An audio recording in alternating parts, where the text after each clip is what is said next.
पार्वती पते हर हर महादेव।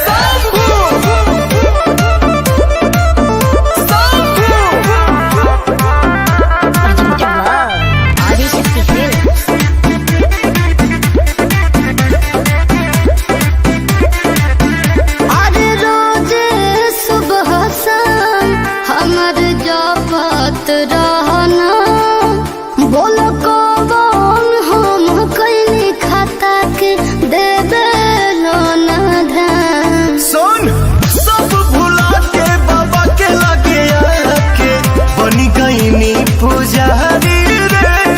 और सुन ते जब से कइल गदारी दिल में बस गइल भंडारी रे।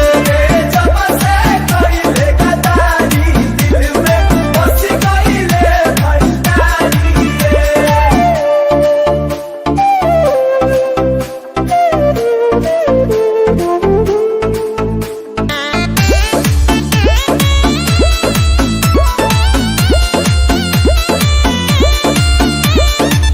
गइल के नहीं तोरा गम बा, जिंदगी भइल बम बम बा। ते का सोचले रे पगली कहानी मोर खत्म बा।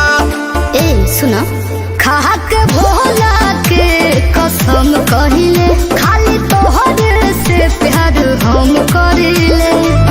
अब नली पटते सोझा से हट बनू जानी संस्कार दे।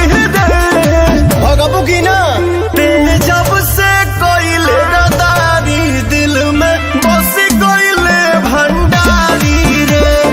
जब से कइले गदारी दिल में बस गइले भंडारी रे।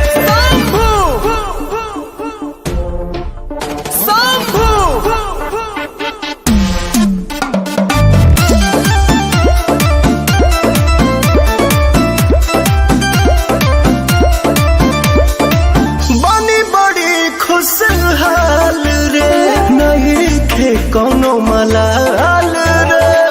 केहू के ना बा जरूरत पवन के संग जब